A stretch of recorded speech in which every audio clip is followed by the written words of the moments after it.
2024 மக்களவைத் தேர்தலில் பாஜக தரப்பில் வெற்றி வேட்பாளராக பார்க்கப்பட்டவர் கோவை மக்களவை தொகுதியில் போட்டியிட்ட அண்ணாமலை. எப்படியும் ஜெயித்தாக வேண்டும் என்பதற்காக கிடைத்த வாய்ப்புகளை எல்லாம் சரியாக பயன்படுத்திய அண்ணாமலை கோவை தொழில்துறையினருக்கும் வாக்குறுதிகளை ஏராளமாக வாரி வழங்கி வந்தார்.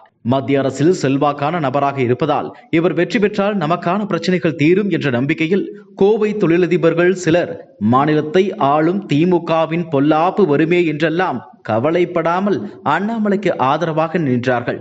சிலர் ஆளும் கட்சியின் நெருக்கடிகளையும் சமாளித்து அண்ணாமலைக்காக வாக்கு சேகரித்தார்கள். பலர் நிதி உதவியும் தந்தார்கள். ஆனாலும் தேர்தல் முடிவுகள் இவர்களின் எதிர்பார்ப்புக்கு நேர்மாறாக அமைந்து போனது. காலை உணவு திட்டம், பெண்களுக்கு இலவச பேருந்து பயணம், மகளிர் உரிமை தொகை உள்ளிட்ட திமுக அரசின் சாதனை திட்டங்களை எல்லாம் பின்னுக்கு தள்ளிவிட்டு அண்ணாமலை என்ற மனிதருக்காக கோவை மக்கள் சுமார் 4.5 லட்சம் வாக்குகளை வாரி வழங்கினார்கள். அதிமுக கூட்டணி இருந்திருந்தால் அண்ணாமலை ஜெயித்தே இருப்பார்.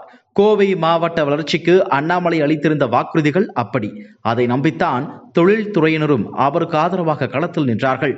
தேர்தலில் தோற்றாலும் தனது செல்வாக்கை தக்க வைக்க அண்ணாமலை கோவையின் வளர்ச்சி திட்டங்களுக்காக மத்திய அரசிடம் பேசுவார் என்ற அடுத்த கட்ட நம்பிக்கையும் கோவை மக்களுக்கு இருந்தது. ஆனால் அவர்கள் எதிர்பார்த்த எதுவுமே நடக்கவில்லை. போதாதுக்கு அண்ணாமலை பாஜக தலைவர் பதவியில் இருந்தும் தூக்கப்பட்டிருப்பதால் மேற்கொண்டும் துவண்டு கிடக்கிறார்கள் கோவை மக்கள். தேர்தலில் தோற்றாலும் கோவையின் தொழில் வளர்ச்சி, விமான நிலைய விரிவாக்கம் போன்ற நடவடிக்கைகளுக்கு மத்திய அரசிடம் தேவையான உதவிகளை நிச்சயம் கேட்டு பெற்று தருவேன் என உறுதியளித்தார் அண்ணாமலை. ஆனால் அண்ணாமலை சொன்னதெல்லாம் வெறும் வாக்குறுதியாகவே இருக்கிறது, எதுவுமே வேலைக்கு ஆகவில்லை என்று ஆதங்கத்தை கொட்டுகிறார்கள் அவருக்கு பின்னால் நின்ற கோவை தொழில்துறையினர். அதிமுகவுக்கு எதிரான கருத்துக்களை அண்ணாமலை பேசிய விதம் அந்த கட்சியை நேசிக்கும் பெரும்பகுதி கோவை மக்களை அண்ணாமலை மீது அதிருப்தி கொள்ள செய்தது.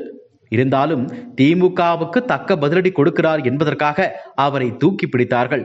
பஞ்சு மீதான 11% இறக்குமதி வரியை ரத்து செய்தல், பாலிஸ்டர், விஸ்கோஸ் உள்ளிட்ட செயற்கை இழைகள் மீதான இறக்குமதி வரியை ரத்து செய்தல், ஜிஎஸ்டி பிரச்சனைகளை சரி செய்தல், கோவை விமான நிலைய விரிவாக்க பணிகளை விரைவுபடுத்துதல், துபாய், கோலாலம்பூர் உள்ளிட்ட நாடுகளுக்கு கோவையிலிருந்து விமான சேவைகளை தொடங்குதல், இதெல்லாம் அண்ணாமலை கோவை மக்களுக்கு அளித்த வாக்குறுதிகள்.